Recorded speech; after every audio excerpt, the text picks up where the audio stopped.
നമ്മളിപ്പോൾ നോക്കിക്കൊണ്ടിരിക്കുന്നത് ഇംഗ്ലീഷ് മാസം ജനിക്കുന്നവരുടെ ഓരോ ദിവസത്തിൻ്റെയും ഫലങ്ങളാണ് നോക്കുന്നത്. മലയാള മാസം നമ്മൾ നോക്കുന്നത് നമ്മളുടെ ജനിച്ച നക്ഷത്രമാണ്. ഇപ്പോൾ നമ്മൾ നോക്കുന്നത് ഇംഗ്ലീഷ് മാസമാണ്. അപ്പം 3 വരെ ഞാൻ നോക്കിക്കഴിഞ്ഞു. ഇനി ഞാൻ പറയാൻ പോകുന്നത് 4-ാം തീയതി ജനിച്ചവരുടെ ഫലമാണ്. അപ്പോൾ ഇന്നിപ്പോൾ പറയുന്നത് 4ആണ്. അപ്പോൾ ഈ നമ്പറിൻ്റെ ഒരു സാധാരണ നമ്പർ അല്ല, ഇതിനൊരു പ്രത്യേകതയുണ്ട്. ആ പ്രത്യേകത എന്ന് പറയുന്നത് ഇവർ നൈരാശ്യവാദികളും വിഷാദാത്മകരുമാണ് എന്നുള്ളതാണ് ഇതിൻ്റെ പ്രത്യേകത.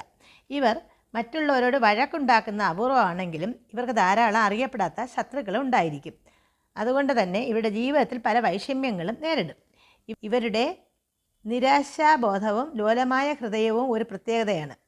ഇവർ ബുദ്ധിമാന്മാരുടെ കൂട്ടത്തിൽ പെടുന്നതും ബാല്യകാലത്ത് വിദ്യാഭ്യാസകാലത്തും വളരെ സാമർഥ്യമുള്ളവരും ആയിരിക്കും. ഇവർക്ക് സൂക്ഷ്മ നിരീക്ഷണ പാടവവും കാര്യങ്ങളെ വളരെ സാമർഥ്യത്തോടു കൂടി തിരഞ്ഞെടുക്കാനുള്ള കഴിവും ഉണ്ടായിരിക്കും. ഇവരുടെ വൈകാരിക ജീവിതത്തിൽ